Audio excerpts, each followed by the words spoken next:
You're watching One-on-One Sports, hosted by Eric Kendall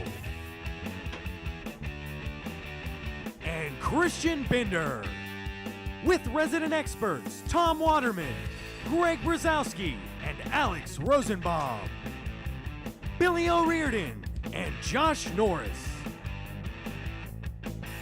Robert Woner, and Michael Heil.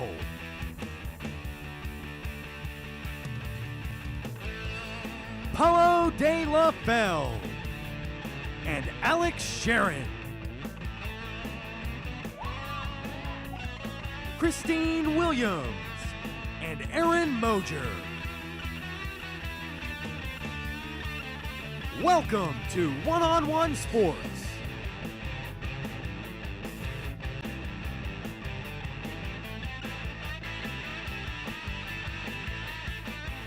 The NFL labor talks have come and gone with no agreement made. Now that the players' union has decertified, Eric, how will this get resolved in federal court?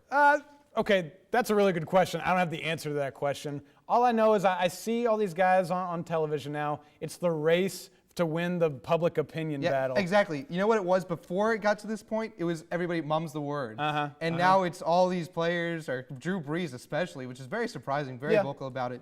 But both sides, it's now just a war of words. Well, we did this. Well, no, they didn't do that. Yeah. And it's really frustrating. Painting it in a way that we did everything to make this happen. Fans, don't hate us. Don't hate us billionaires. Don't hate us millionaires.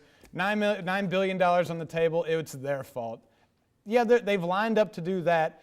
Something needs to get done here. And I think it's going to get done before it goes to federal court, because this is just not good for the NFL. If it gets to that stage and it has to go through the court system, it's just going to take a long time. Yeah, I don't know all the legal mumbo jumbo going on with this, but I tell you what a big deal was. The TV contracts had a clause in them that these people don't have to pay the owners for the rights when there's no season. I like that move. That'll be so something can get done. Well, the conference tournaments are over and the big dance has tipped off. Every red-blooded American's bracket is set and looking to survive the first weekend without being busted. But Christian, what's your view of the bracket? Was it set up correctly? Well, give me a little overview. I don't think the committee did a very good job this year. Now, the 4 number 1 seeds you can't really argue with, because in my opinion, there wasn't a clear favorite going into the tournament to win it all. So the 4 number 1 seeds I'm fine with. Pittsburgh has a cakewalk to the Final Four. There's Florida, no cakewalks. I'll stop you right there. #2 seed. It's the NCAA tournament. There's no cakewalks, believe me. It doesn't matter what bracket you're in. Sure, that seems like a weaker bracket. You got Florida at the 2 seed. I didn't know Florida was a 2 seed. They just got blown out by Kentucky, who's, what are they, a 5 seed? Kentucky's a 4 seed, and Florida's 2 seeds above them. I don't get that. It doesn't make sense. Yeah, Pittsburgh looks like they have the easiest road. Ohio State, once you get past the first round, all that stuff gets out. There are some high-powered teams in Ohio State's East bracket. When you have Syracuse and North Carolina, that one's stacked for the the number 1 overall seed. I think that's pretty tough. Yeah, well, I just can't get over the fact that a VCU got in, a Virginia Tech. Well, I don't think they should have been in. They make more sense than a VCU. Yeah, we'll talk about that. I think Colorado got snubbed more than anyone. That's just my view. Yeah. Ohio State decided to suspend head coach Jim Tressel for 2 games and fine him $250,000 for failing to notify the school about possible NCAA violations. Eric, is this a harsh enough punishment? Well, I take this one to heart. I'm an Ohio State fan, sort of born and raised that way, and Jim Tressel, Senator Tressel, he's under duress right now, and it's really interesting to see how he's handled this, and he's handled it, at least in the public eye, with class. Sure. 2 games, that's a joke. That's not staying. Yeah, please.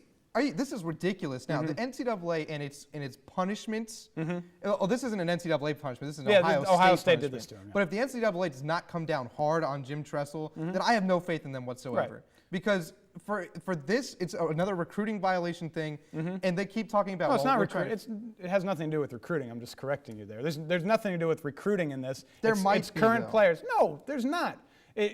He feels confident in what he did, and that's fine, but you got to take what punishment gives out, and it has to be more than those 5 players got. Absolutely.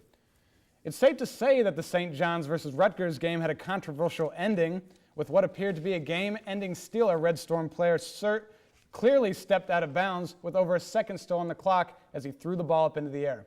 But no whistle was blown and the game ended. Christian, What do you make of the debacle in New York? It was awful, but I think what was worse than the out-of-bounds play, which will be talked about, there was a ton of fouls right before that play.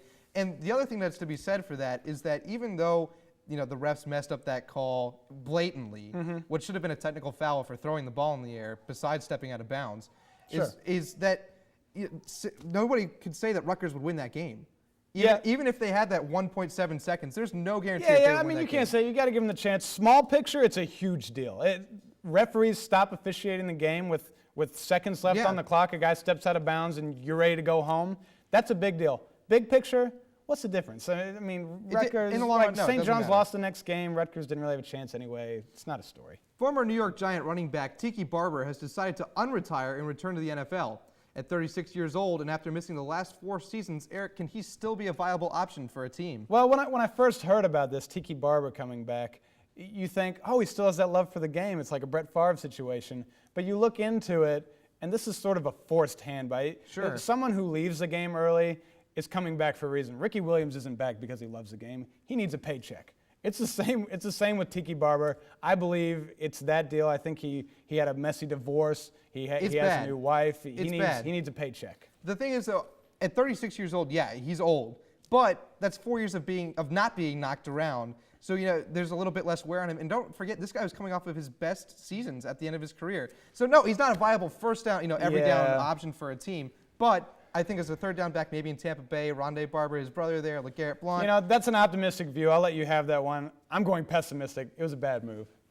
Time for us to take our first time out, but when we return, Christian, Joey Accordino, and Tom Waterman will partake in our one-on-one bracket breakdown. Who got snubbed and who will win it all? Stay right here to find out.